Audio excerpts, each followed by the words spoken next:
அனைவருக்கும் வணக்கம். இந்த சட்ட ஆளுநர்களுக்கும் சட்ட வல்லுநர்களுக்கும் தான் என்னுடைய பதிவு. இதோ கேளுங்க. விஜய் அண்ணாக்கு 118 சீட்டு இல்லை, சட்டப்படி இவர் முதலமைச்சராக்க முடியாது, 118 சீட்டு வேணும்னு கேட்குறீங்க. உடனே ஒரு நீதிபதி அவரை முதலமைச்சராக்கக்கூடாது, சட்டத்தின்படி தவறுன்றீங்க.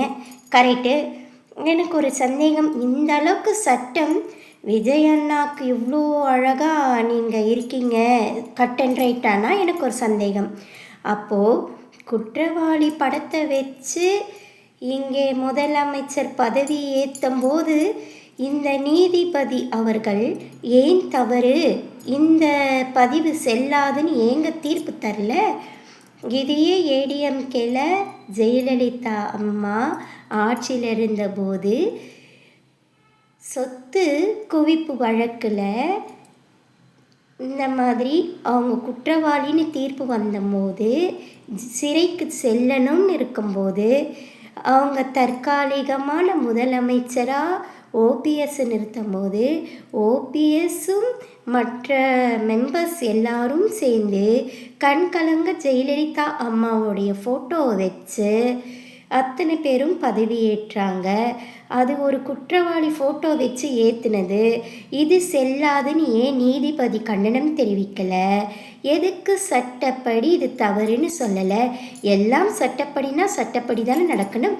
அதே மாதிரி எனக்கு இன்னொரு கேள்வி, 107 சீட்டு கிட்ட இருக்குது, காங்கிரஸும் கொடுத்தாச்சு, இன்னும் என்ன ஒரு 5 சீட்டு குறைதான் இருக்கும்.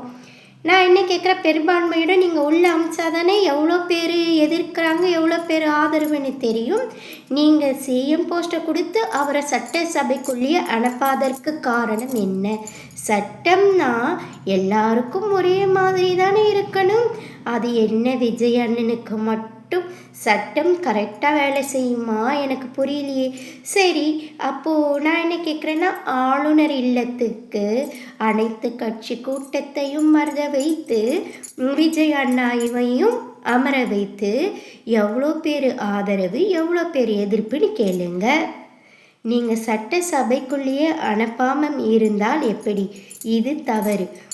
தனித்தன்மையுடன் 100 சீட்டுக்கு மேலே இருந்தால் தாராளமாக சட்டசபையில் உட்காரலாம், முதலமைச்சர் பதவி ஏற்கலாம். இதை சமூக ஆர்வலர்களும் வல்லுநர்களும் சட்டத்தில் இருக்கும் அனைத்து நபர்களும் புரிந்திருப்பீங்க நான் நினைக்கிறேன்.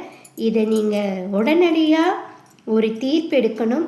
ஒரு முதலமைச்சர் ஆனவரை இப்படி இழுத்து வச்சு இரிபறி கொடுத்து மனதளவில் காயப்படுத்தி கஷ்டப்படுத்தி நீங்கள் ஒருவரை அசிங்கப்படுத்துவது தவறு. அவர் மக்களால் ஜெயித்தவர், மக்களின் பிரதிநிதியானவர். அவருக்கேற்ற மரியாதையையும் அவருக்குண்டான ஆட்சி அதிகாரத்தையும் உடனே வழங்கணும்னு நான் தாழ்மையுடன் கேட்டுக்கிறேன். நன்றி, வணக்கம்.